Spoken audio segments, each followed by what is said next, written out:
Brincadeira, a gente fazer um teste.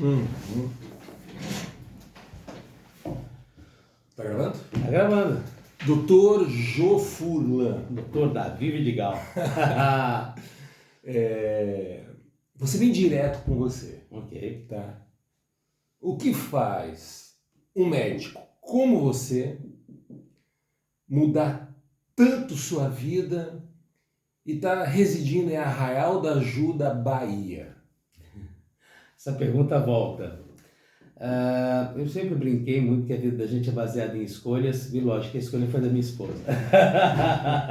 No final são elas que mandam. São elas que mandam. Mas Bahia sempre foi um local que a minha esposa sempre gostou muito, eu sempre gostei de praia. E estando na Amazônia, todo o projeto na Amazônia, um amigo meu, muito querido, mudou para cá. E a gente veio visitá-lo e eu brinquei com a minha esposa: amor, olha, se você não fosse tão avessa ao mar, a gente poderia morar aqui. E ela, viemos fazer uma visita, a gente já conhecia, eu por muitos eventos, ela também. E nessa história ela falou: ó, Porto eu não moraria. A gente veio para Arraial, quando ela pisou em Arraial, eu falei: aqui eu moraria. E assim a gente veio para Arraial, estamos aqui há quase 4 anos. E você, Davi, como doutor Davi, como chegou em Arraial da Ajuda? Bom, eu sou um nômade há quase 10 anos, vivendo dentro de um motorhome. Essa coisa. Então, o pessoal fala de nômade digital, ele é um nômade, né, de estrada, né, cara? É o nômade raiz, né? Exatamente, sou um nômade raiz, né? Sucintamente, eu estou mais ou menos há mais de uma década em que eu interrompi minha vida médica como psiquiatra, atendendo de uma forma clássica, para fazer uma leitura do que acontece com a gente. Até eu vou pegar o gancho Arraial da Ajuda, que eu brinco, que as pessoas falam: Davi, Arraial da Ajuda é um paraíso, é um lugar maravilhoso, qualidade de vida, você respira. De fato, a gente respira qualidade de vida aqui desde que você tenha qualidade de vida, desde que você tenha, junto com a tua bagagem de roupas, trazido junto hábitos de vida condizente com qualidade de vida. E você, como nutrólogo, um grande estudioso, a cada dia que passa, eu vou falar da minha área, que eu entendo um pouquinho mais. Confesso que eu quase não entendo de nutrologia, a não ser que eu adoro maçã e passo para o meu filho esse gosto da maçã. Diz o ditado: uma maçã por dia é uma boa forma de não se ver um médico. Então, eu acho que deve ser por isso que eu nunca vou no médico e nem meu filho. Com exceção agora que ele quebrou a perninha, né? Mas de acordo com ele foi muito bom, porque ele está no local que ele adora muito. Isso é um fato, nada acontece nessa vida tua. Mas o que está acontecendo? Eu vejo, do ponto de vista da psiquiatria, assim, cada vez mais as pessoas se dizendo depressivas, doentes. Ao mesmo tempo eu vejo cada vez mais o consumo de álcool e outras drogas. E aqui em Arraial é um cartão de visita aberto, sem pudor, em que você vê assim, que no teu entorno, da tua vizinhança, é exceção você encontrar uma pessoa que não tenha problema com álcool, com drogas e com obesidade. Aí eu te pergunto, o que está acontecendo?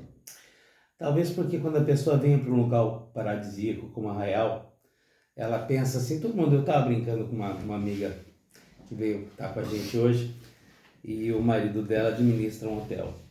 E ela, mas surgiu um problema, porque deu um problema em tal coisa. Eu falo, teve um tempo muito curioso, que alguns anos atrás era como montar uma pousada, um curso famoso. E quem vive de hotelaria, gente que viaja muito fazendo palestra, sabe que hotelaria é uma coisa infernal, né? É um desafio, é uma cachaça para quem vive, mas é uma coisa muito complicada porque você não tem hora para nada, né? O lazer é de quem está visitando o hotel e a pousada, e não da gente que está aqui. Mas a pessoa, quando vem para Arraial, ela pega uma praia maravilhosa, uma rua Mucugê extraordinária, um povo simpático, né? E ela fala: poxa, devia ser fantástico morar aí. Você ouve dos seus colegas de faculdade, dos seus amigos, eu a mesma coisa. Mas o que a gente acaba vendo muito é o seguinte: aí a pessoa muda para cá, por 2, 3, 4 meses, a vida dela mudou.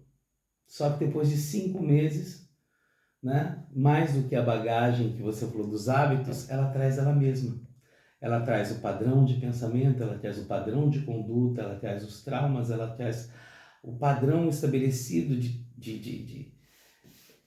de conduta em relação às coisas, isso não mudou. Então, não importa onde ela esteja, porque uma hora não vai estar legal. A gente até se surpreende muito, vai ver como psiquiatra, vai ver como neurocientista, quando num local tão paradisíaco como esse, a gente vê tantas pessoas usando antidepressivos, né? E é bastante mesmo. Você falou agora essa questão de antidepressivo, né?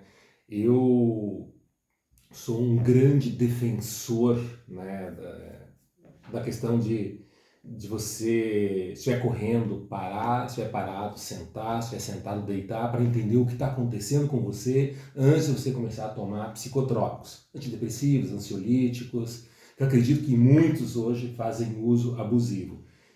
E a gente espera que, chegando num lugar paradisíaco como esse, não se encontraria tanta gente tomando tanta droga legalizada. Então, além das drogas legais, as drogas legalizadas aqui também fazem parte do cardápio do arraiano. Pegando esse gancho que você falou, uma coisa muito interessante, a gente acaba vendo muito isso no consultório, em curso, em treinamento, como sistematicamente os colegas, né? Respeitando muito cada colega, ok?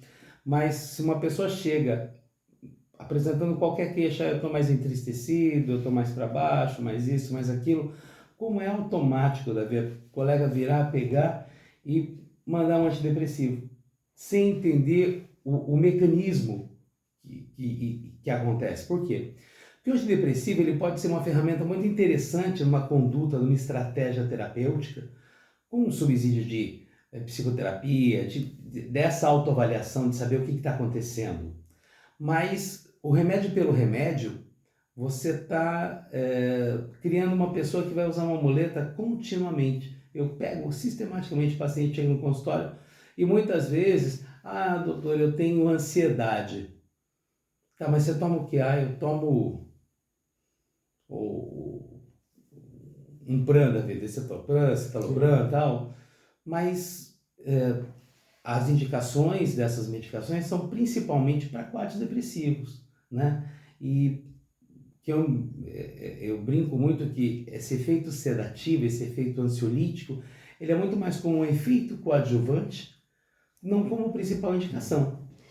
Então, eu concordo com o que você me fala e eu aumento o leque maior ainda, né? Quantos, né, de vocês já não chegou no consultório de um psiquiatra, vou falar da minha área específica, né, em que você chegou, você mal começou a narrar a tua história e você já sai de lá um diagnóstico de depressão, de transtorno de humor, seja ele qual for, transtorno de ansiedade, um transtornozinho de personalidade, não sei o quê, e um antidepressivo, um ansiolítico, quiçá um estabilizador de humor, um antiparkinsoniano, e um indutor de sono, que agora está muito na moda, indutor de sono, e o próximo. E você volta daqui um mês. Aí eu faço uma pergunta, Jô. Você acha, olha, existe bons médicos, bons psiquiatras, mas no geral o que eu vejo hoje é uma pandemia diagnóstica de depressão e tanto o paciente quanto o médico doente. Então, hoje está naquela roda viva de que em alguns minutos, aquela consultinha miojo lame, em 3 minutinhos a pessoa entra, a pessoa já sai e já sai com uma receitinha pronta de um diagnóstico na mão. Você, como neurocientista, como nutrólogo, você acha humanamente possível um homem, né, mesmo com seu CRM, ser capaz de sentar uma pessoa e em poucos minutos ele diagnosticar uma mazela tão grande e um diagnóstico tão pesado e prescrever algo que provavelmente ele vai ter que tomar ad eterno, sem considerar efeitos colaterais e tudo mais? Você acha isso plausível? Você acha isso verdadeiro? Eu vou te falar porque eu te faço essa pergunta.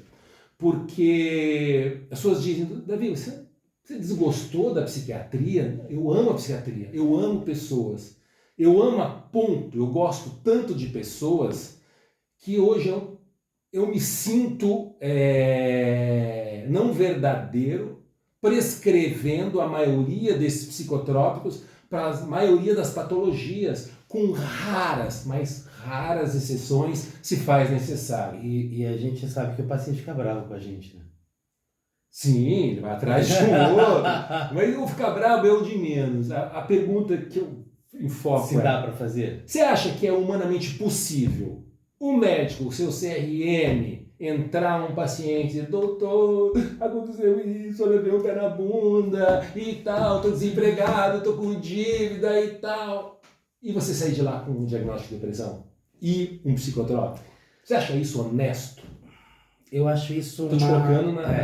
literalmente, né? Eu acho só uma visão simplista. Me preocupa muito. Nós temos mais de 30 anos de medicina e recentemente eu fui questionado por um paciente que eu me recusei a passar hormônio porque ele queria malhar e queria estar saradão. E eu falei, cara, desculpa. Ah, mas o médico tal passa. Eu falei, olha, eu tenho mais tempo de medicina que o médico tem de vida e eu já vi muita besteira. A gente já experimentou e já viu e já fez muita coisa que hoje parece bizarro, né? Hoje se contar para as pessoas hoje, então não, né? Eu lembro do tempo da nifedipina como antihipertensivo, que a gente furava com uma agulhinha e colocava debaixo da língua. Você fala isso hoje, você corre da pessoa, eu vivi essa história da pessoa furar o sublinha para colocar um comprimido. Então, assim,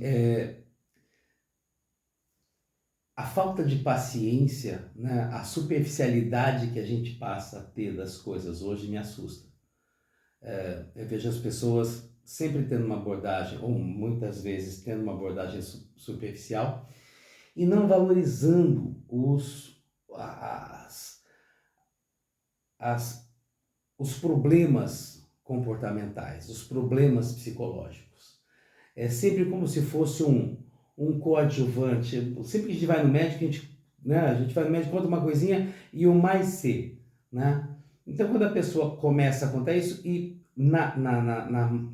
no moedor de carne, que acaba acontecendo hoje pelo tempo, pela restrição de tempo, essa coisa toda, o que para mim acontece é assim, ó, tá aqui isso, eu vou fazer com que a pessoa pare de ter essa queixa, mas será que eu tratei?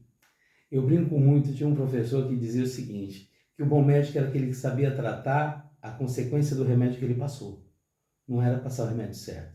Né? O balconista correlaciona. O que você tem, né, de farmácia? Então, ter esse olhar, e hoje é muito engraçado quando a gente fala em medicina humanizada, né, em ser humano, em você ter uma pessoa, em você olhar uma pessoa, é muito curioso porque parece que a gente viajou 30 anos, 35 anos no tempo, né? Sem contar o número de... Então, as pessoas hoje, para mim, tratam de uma forma muito simplista isso, né? Passa a ser simples e como boa parte das patologias a gente tem essa interação com o mundo e como eu me sinto com isso passa a ser o grande desafio, né? Como eu me sinto? Então, a pessoa... É normal para ela, eu sou depressiva, eu sou ansiosa. Não, você não é, você está. Né? O que você está fazendo para mudar isso? Esse processo do tio pé desacelera. E eu tenho uma coisa para confessar, Davi é uma das poucas pessoas que eu brinco, que eu paro para ouvir, eu sou muito metódico, muito sistemático, mas a gente tem altos papos, né? Esse quadro, a gente começou com exatamente com esse objetivo do que a gente conversa. A gente conversa batendo papo, tomando uma cerveja, né, cozinhando, tomando uísque, mas compartilhar, porque é uma coisa muito honesta entre dois profissionais com décadas de medicina. Eu acho preocupante a gente achar que simplesmente o antidepressivo ou o ansiolítico vão resolver a vida daquela pessoa, né? Elas vão talvez alterar um pouquinho a percepção que essa pessoa tem em relação ao mundo, mas não vão ajudá-la efetivamente. Elas vão diminuir os sintomas, não vão resolver o problema. Só que daqui a um ano, Davi, o que acontece? Você viu isso muito mais do que eu. Essa pessoa tem um terceiro problema. Tá acabando meu remédio. Tá acabando meu remédio. Né? Ela chega, né? Esses dias atrás eu estava atendendo um paciente. E você está em alguma coisa? Não, nada. O que você está tomando? Nada. Então, eu preciso que você caminhe, eu preciso, como está teu sono, tal. Não, mas eu tomo meu remédio para dormir. Mas você toma o quê para dormir? Não, eu trato a ansiedade.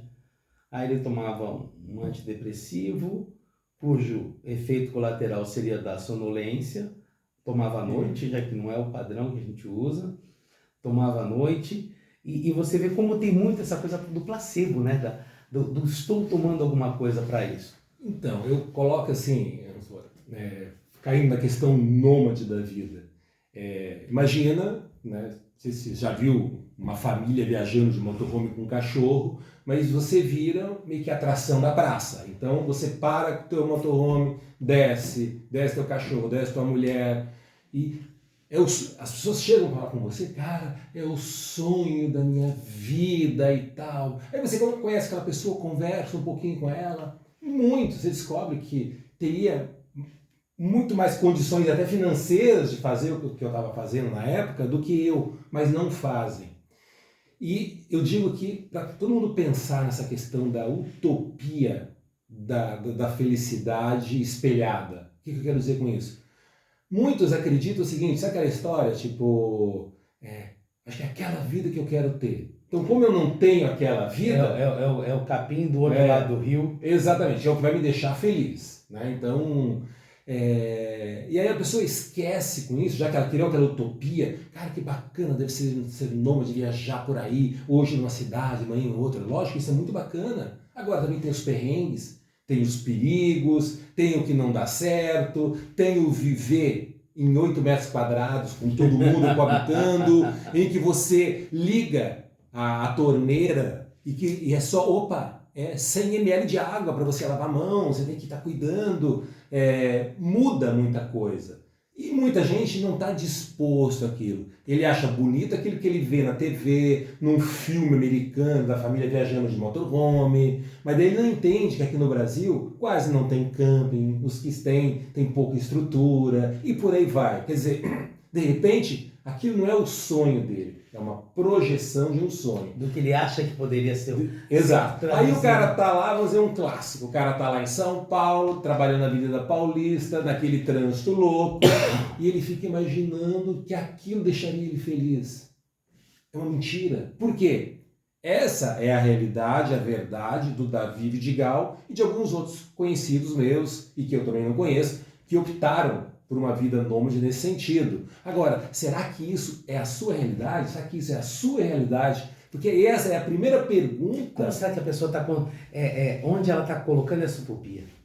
Exato. Então, mas aonde ela está colocando essa utopia, ela não sabe. Ela sabe que ela ficou ansiosa, ela já não dormiu direito, ela já sabe que ela já foi no shopping com a família e para compensar um desconforto emocional, ela quer um mimo. Então ela compra um presentinho a mais, um sapato que de repente seria desnecessário, mais uma camisa que não precisaria, troca o carro, né, em 1 milhão de parcelas que também não precisaria, já que ele anda em São Paulo, é mais barato andar de Uber.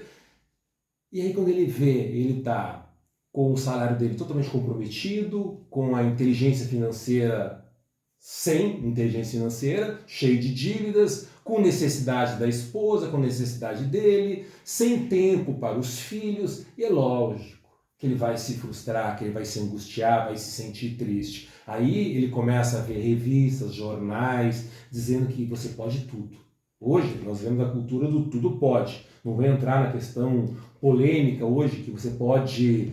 Aliás, eu brinco, né? Hoje a gente pode tanta coisa. Você pode mudar de cidade, você pode mudar de estado civil, né? Você pode mudar de emprego, tem gente até mudando de sexo. Quer dizer, você pode tudo. Literalmente. Literalmente. Mas será que a gente pode tudo? Será que um baixotinho pode ser jogador de basquete?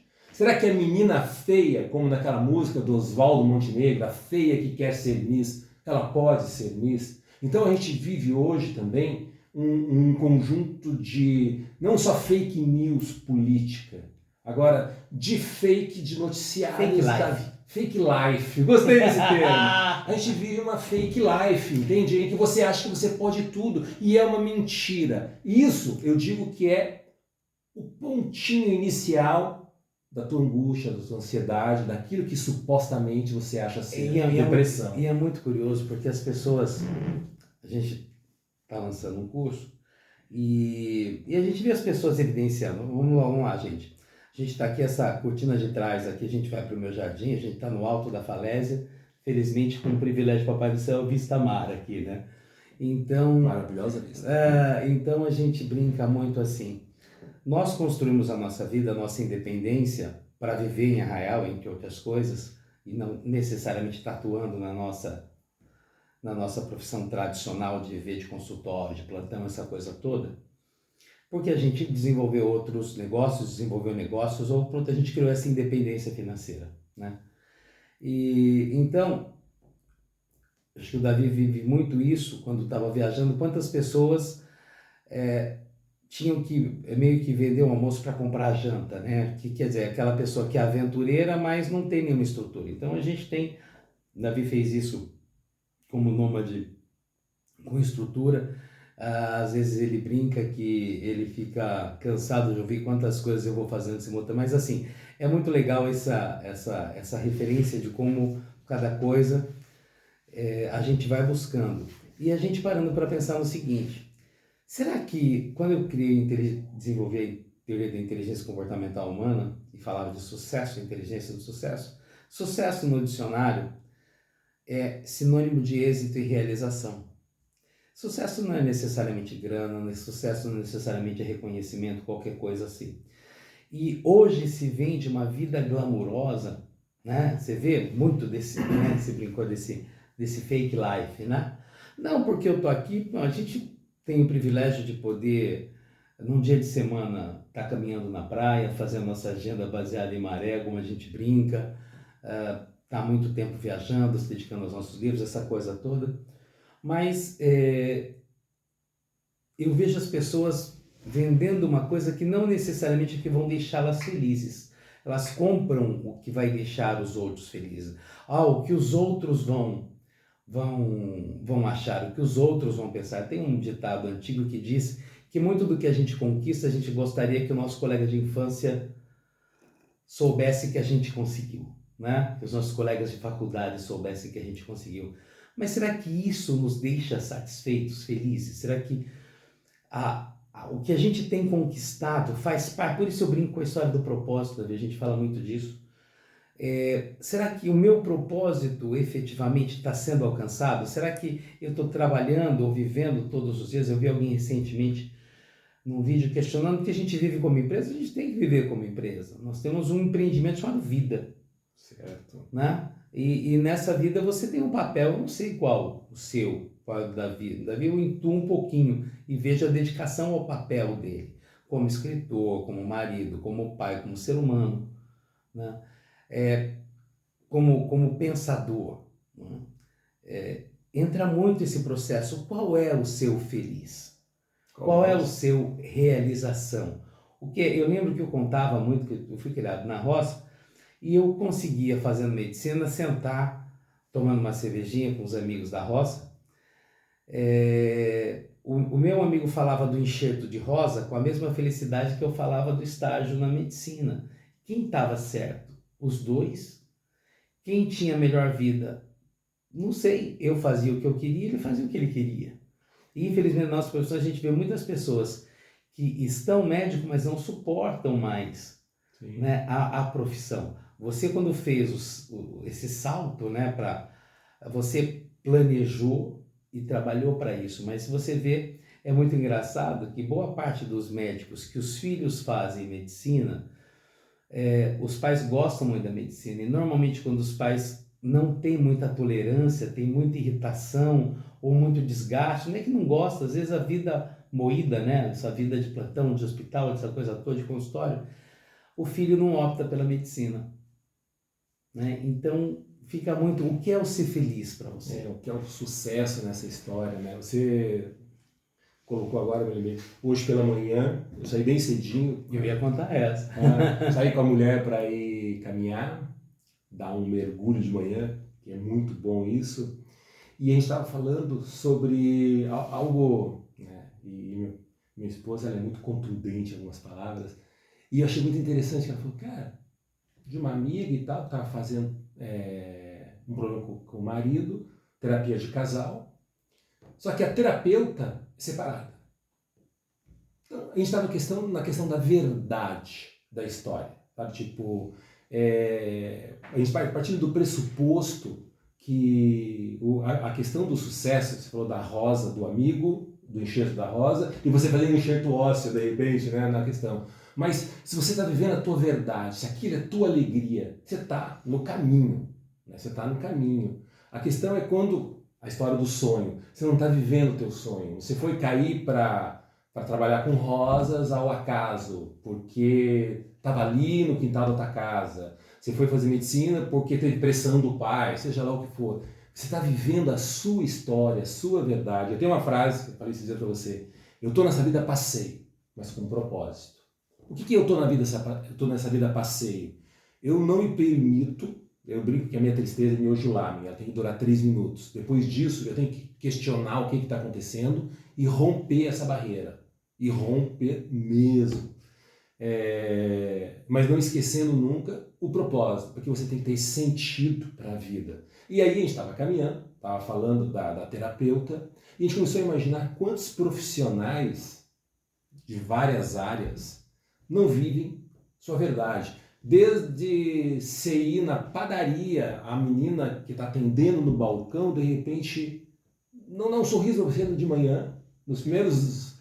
O dia amanheceu, tá lá na alvorada, e ela com aquele humor de canja logo de manhã, e você fica pensando, cara, o que vai ser da vida dessa pessoa? Do dia, né? Tipo, se o dia já começou assim. Aí nós estávamos falando dessa terapeuta, tipo, aí eu falo isso pra gente pensar muito bem no profissional que cada um vai buscar. Porque hoje em dia, com as fake lives, hoje em dia, muitos profissionais muitas pessoas buscam profissionais de diversas áreas pelo Instagram. Pelo Instagram? Espera um pouquinho. Pelo YouTube, número de views do YouTube. Pelo views do YouTube. Cara, você vai colocar teu bem mais precioso, que é a tua vida, teu coração pulsando, tua mente que tem que estar legal, na mão de alguém que de repente é um grande fanfarrão social, né? E eu coloco o seguinte, se na história da tua vida você não está sendo honesto com você, em primeiro lugar, e você não está sendo honesto com a pessoa que dorme junto com você, cara, pode ter certeza, doente você está. Vou repetir. Apareceu o Yoda agora. Doente você apareceu? O Guerra das Estrelas. Guerra das Estrelas você está. Porque é inconcebível uma pessoa que de repente não está sendo... É mais fácil a gente olhar para o umbigo do outro, né? É inconcebível você não olhar para o sentimento, para a emoção, para a saúde, de como está a vida da pessoa que dorme do teu lado e você dizer que você é uma boa pessoa, que você gosta das pessoas, que você gosta do seu trabalho, que você ama a vida, que você é uma pessoa do bem, que a gente começa a dizer. Cara, se você não está conseguindo perceber, entender e sentir, muitas vezes, a dor daquela pessoa que está dormindo do teu lado.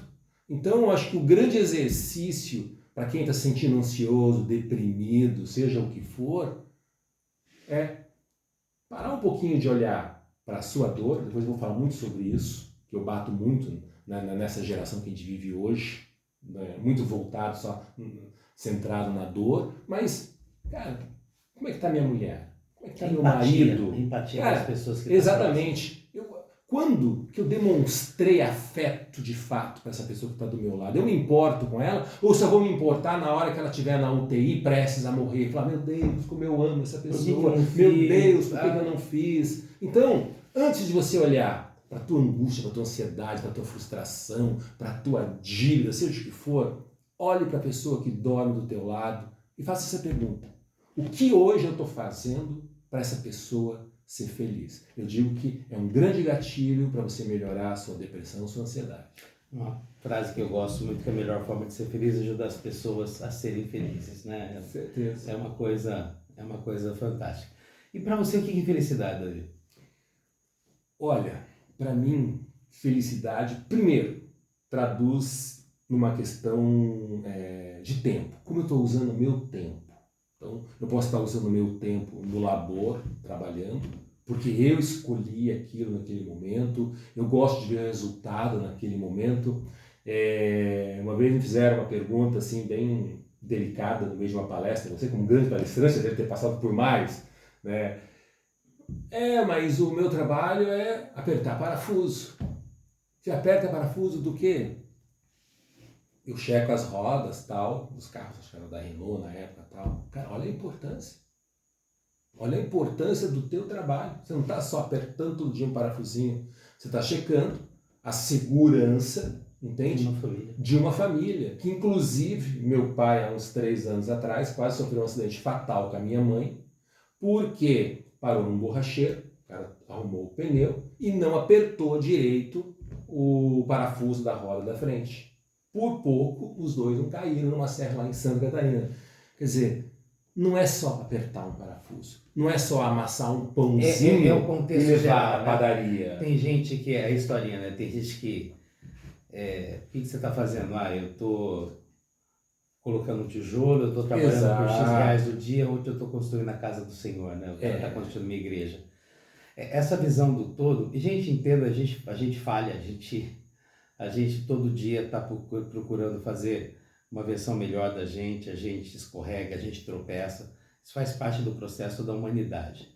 Agora, isso não quer dizer que a gente o tempo todo não esteja procurando encontrar os melhores caminhos e que a gente procure compartilhar isso. Quando a gente fala em caminhos, né, eu tenho estudado muito sobre os pecados capitais, né, que é até o tema de um próximo livro que eu estou já rabiscando. E como a gente percebe, cara, que... Bem, o penúltimo foi Quem Mexeu na Minha Deprê, o que está no forno. O que está no forno agora, das dicas do Dr. Viver Bem. Prefaciei o livro. Ele prefaciou o livro. E o primeiro... E ajudei a mudar o título. É verdade. Não, gente, eu suspeito, eu li o livro. Tem vários livros publicados, mas assim, imagina um livro que para mim, sério, é um manual de vida. É um livro que você tem que ler. Tenha você 20 anos, 30 anos, 40 anos, 50 anos, 60 anos, 70 anos. É um livro que vale a pena ser lido. Até para você poder corrigir, né? E o Dr. Viver Bem é o Davi, né?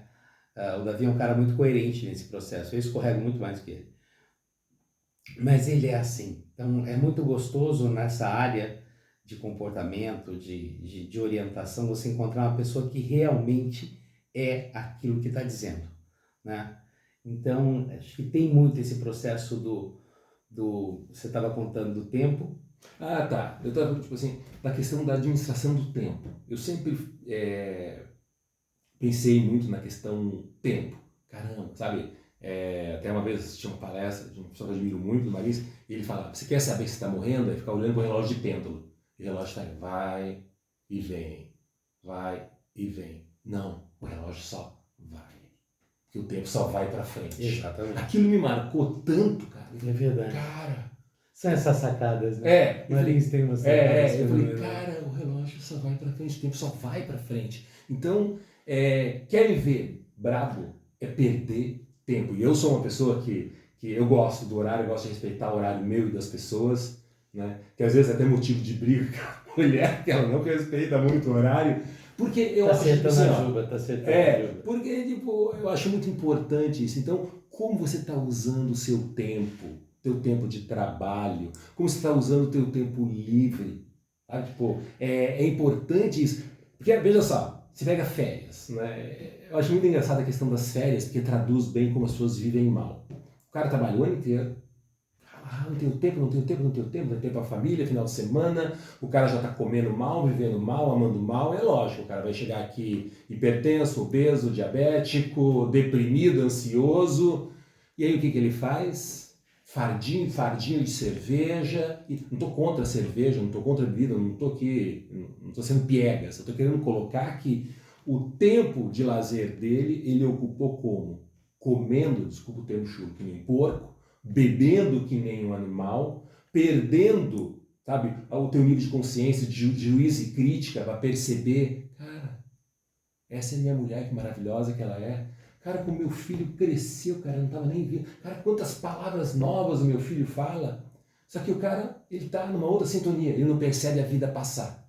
Ele está comendo o tempo dele, esperando a morte chegar. E ela vai chegar. E ela vai chegar. Esse é o tempo que eu digo. Então, agora é férias de julho. Será que você vai aproveitar o teu tempo, se tiver férias, agora em julho, ou seja, quando for, final de semana, para você beber que nem um animal, comer que nem um porco e não perceber a vida? A gente está num local que é festa, né? A gente mora em Arraial. Esse é o ponto, né, da valorização do tempo. o Thomas Edison dizia, se ama a vida, valoriza o tempo, é disso que ela é feita, né? Então, essa referência, primeiro eu acho que as pessoas têm expectativa que sempre vão poder ter outro momento para corrigir isso.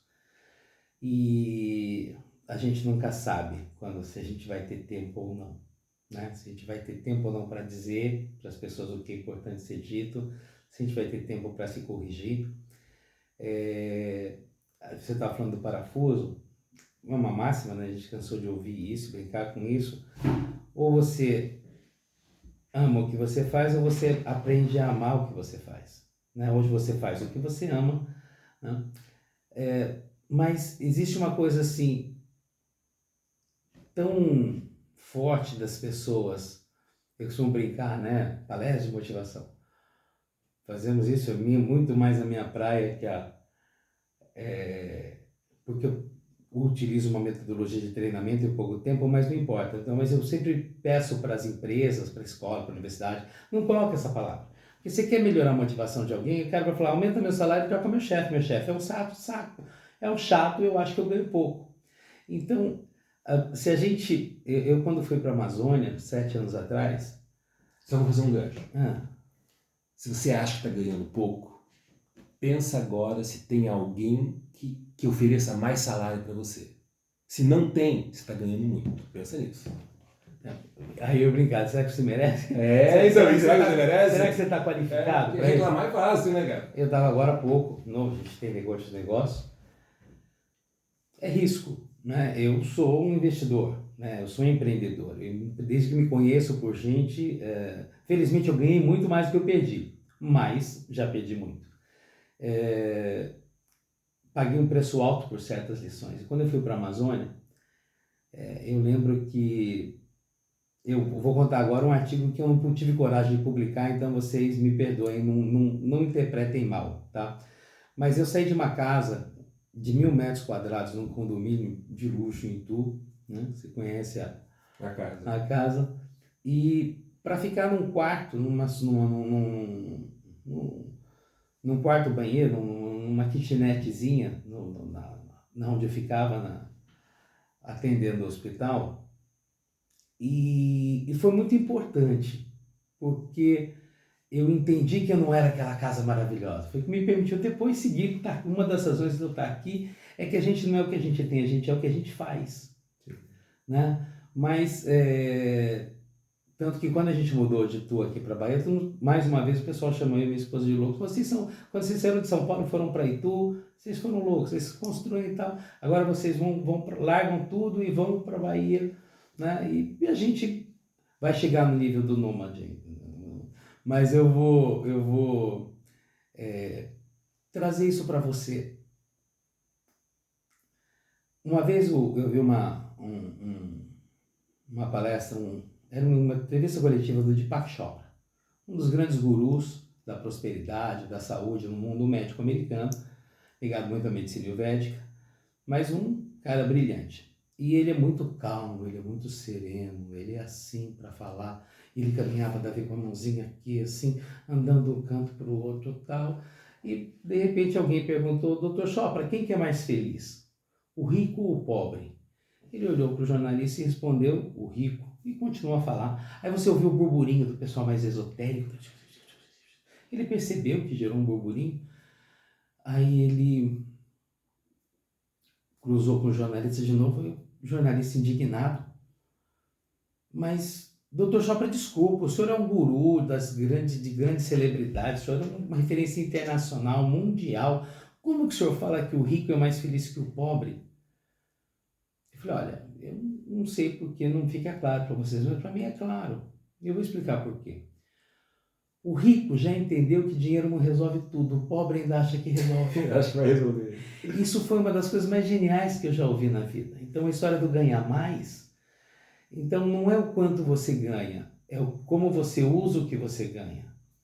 Não é o quanto, como você se sente em relação ao que você ganha. Eu brinco, eu fiz teologia com um aluno ouvinte, eu não lembro de uma parte da Bíblia que o dinheiro diga é mau. Ele é um grande servo e um péssimo mestre.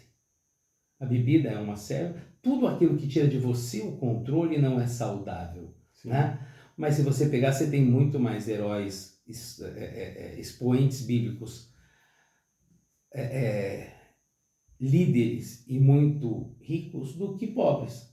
Você até tinha outro, mas não é essa a questão. O que a gente está falando aqui é a missão, é o propósito, né? Não é viver pelo dinheiro. Uma vez eu perguntei numa palestra minha, perguntei para o pessoal, para você é importante ser feliz? E o cara falou, não, eu quero ganhar mais dinheiro. E na época, gente, vamos lá, deve fazer aí uns 8 anos, esse cara já devia faturar de uma franquia, ele já faturava mais de 100 mil reais por mês. Aí o pessoal, tá certo ou errado? Tá errado não, tá certo. É o que é sucesso para ele. O que é sucesso para você? Então, sucesso para ele, talvez um dia ele entenda que o dinheiro pode comprar cama, mas não vai comprar o sono, né? Pode comprar companhia, mas não o amor, né? Pode pagar o hospital, mas não comprar a saúde. Mas a gente não cabe a gente estar julgando. O que a gente está fazendo aqui é um depoimento muito honesto de como a gente procura encarar e viver isso, né? Eu coloco algo, você falou agora dessa questão do estar julgando. Não é a questão do para onde você está correndo. A questão é se você está se você saiu da inércia, você está indo para algum lugar, se você tem esse propósito. É melhor você estar no caminho errado e procurar corrigir do que estar Exatamente. parado no caminho certo. Exato. E você pega... Eu brinco, não adianta você estar no caminho certo. Se você estiver parado no caminho certo, você nunca vai chegar onde você quer. Eu sempre brinco, na dúvida, faça algo. Na dúvida, faça algo. Recentemente, acho que o que é? Quando é que foi as Olimpíadas no Japão? Você tá... Mas a gente teve as Olimpíadas no Japão. Aconteceu algo muito emblemático nessas Olimpíadas, que alguns de vocês vão se lembrar. Uma grande nadadora americana, que eu não lembro o nome, ela foi ovacionada pelo Comitê Olímpico porque ela desistiu. Porque ela estava naquele momento deprê, seja o que for e tal, blá, blá. Olha só, vamos entender a coisa. Estava com burnout. Sei lá, ela estava no momento. Mas olha só, vamos entender a coisa. Olimpíadas, o que você espera de um atleta olímpico? Alta performance. Por isso que tiveram milhões de americanas nadadoras que passaram por uma grande peneira até chegar naquela meia dúzia de nadadoras que foram... Que passa a vida inteira se dedicando para... Exatamente, que foram para as Olimpíadas no Japão. E ela desistiu e foi ovacionada. Eu digo, Jô, que hoje em dia nós estamos vivendo uma cultura muito perigosa do tudo eu posso, em que se você desiste, você ganha medalha. Vamos lembrar um pouquinho, vamos voltar um pouquinho, eu acho que essa maratona aconteceu na Bélgica, há uns 20 anos atrás, também foi emblemático, de uma corredora que ela estava caindo, levantava na maratona, e ela foi ovacionada porque ela não desistiu. Tem um exemplo nosso, Vanderlei Cordeiro. O Vanderlei, a gente já fez evento. O Vanderlei tinha tudo para desistir. E eu, um dia, a gente estava perguntei, por que você não parou, cara? O cara maluco, nunca aconteceu em outra maratona. Alguém chegar, ele já estava liderando, e os caras na orelhinha, disparou muito cedo, aquela coisa toda. Eu nem lembro quem ganhou. Sim. Mas acho que ele foi segundo ou terceiro. Mas quando ele entrou no estádio fazendo aviãozinho, cara, exato, foi alguma coisa fenomenal. Por quê? Aí, sabe o que ele respondeu para mim? Não, eu vim aqui para correr, eu continuei correndo. É bem isso aí. Então, pegando o gancho de uma coisa que o Davi falou, se eu fosse criar o paralelo para um momento de negócios decisivo, num gestor de empresa, o gestor desistiu. É mais isso, né? No final... Vou criar um paralelo, não, eu estou cansado, eu não vou continuar a recitação. Exato. E vou falar agora também num gancho para a vida, para um casamento, para o teu casamento, para a tua história de vida.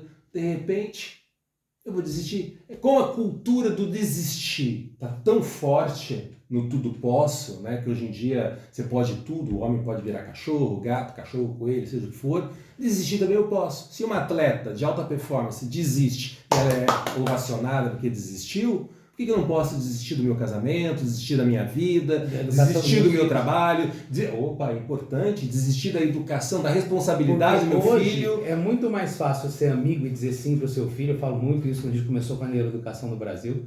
É muito mais fácil você dizer sim do que educar. Né? É muito mais fácil. Então, a brincadeira que a gente faz é o seguinte, a gente não está falando que ela deveria ser criticada. A gente tem que respeitar a decisão de cada pessoa. Sim. Daí a ovacionar, né? Ah, a gente entende porque é muita pressão, então vai fazer outra coisa. Exatamente. Sabe, se você não suporta a pressão, não vai trabalhar sob pressão. Eu trabalho na Amazônia embarcado, você sabe disso. Muitas vezes eu sou o único médico num raio de 8 horas, Davi. Eu dei curso na África. Eu atravessava, eu saía de Guarulhos, chegava em Luanda, capital de Angola, em 8 horas. O avião atravessando o Atlântico, de aeroporto a aeroporto, é onde eu estava, lá no extremo norte da Amazônia. E agora imagina, não, eu não estou aguentando a pressão de ser o único médico nesse raio violento de distância. Então não vai ser médico lá, vai ser médico em São Paulo, lá na Avenida Paulista, no meio daquele monte de hospitais, aonde que tem mais médico do que gente. Mas aí vai falar que tem muita pressão porque você tem que atender rápido, porque se você atende correndo, começa aquela história. Aí nós caímos na aí a gente cultura do vitimismo, do coitadismo. Entende? Resumindo, você faz parte da solução ou do problema? Eu defendo muito que a gente faça parte da solução. Certeza. O que gera o que sempre foi o meu conflito em consultório, de não aceitar esse pseudo-diagnóstico de depressão. Quantas pessoas atrás dessa bandeira do vitimismo, do coitadismo, da pressão... Tá triste, tá bom. E não sei o quê. Ah, não, eu tenho depressão. Tá desanimada. Por isso que eu desisti da Olimpíada, por isso que eu desisti do meu trabalho, por isso que eu desisti do meu casamento. Eu não tinha como cuidar do meu filho, então eu desisti. Espera um pouquinho. Aí é muito fácil, né? Vamos brincar. Gente, a gente não está dizendo que quem não tem a depressão não tem um problema. Tá? Eu brinco muito, eu ouvi muitas vezes essa frase, estando com saúde tá bom. Para mim é uma grande mentira. Sim. Né? Eu tenho muito paciente que não está saudável. Às vezes um paciente com quadro de câncer, que está se tratando, está lutando, Davi, com energia, com vigor, com paixão. Então eu acho que você estar bem, que para mim é muito superior à qualidade de vida, ele é uma forma pela qual, é um óculos, é uma forma pela qual você se relaciona com o mundo, né? Então, tem pessoas que têm depressão e que você não acredita que tem depressão, porque estão lá na luta, sabe, se esgotando, buscando o caminho, buscando... Ah, mas isso fica muita cobrança. Mas, gente, desculpa, é bíblico. O que um homem pode ser, ele deve ser. É autorrealização. Você está falando disso, me lembrei, nós temos aqui a Real da Ajuda, não sei o nome dele, mas ontem eu converso com ele. Ele ficou cego na pandemia